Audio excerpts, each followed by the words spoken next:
Tapi sayangnya kita akan dibatasi oleh waktu karena sesaat lagi kita akan masuk live. Kalau live nanti itu ada MC nasionalnya.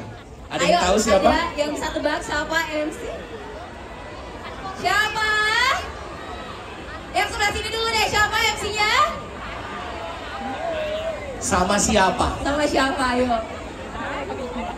Sama siapa? Sama siapa?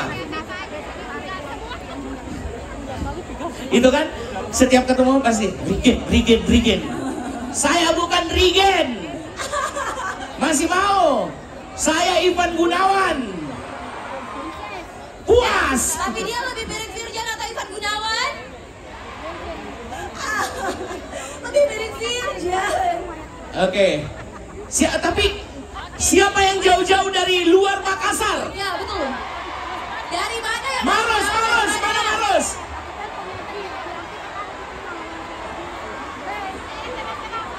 Yang paling jauh dari Sudiang. Bukan. Dari mana? Toraja Utara. Hah? Wow. Iya. Jadi kita ada info dulu sebentar, kita lanjut ya jokes itunya.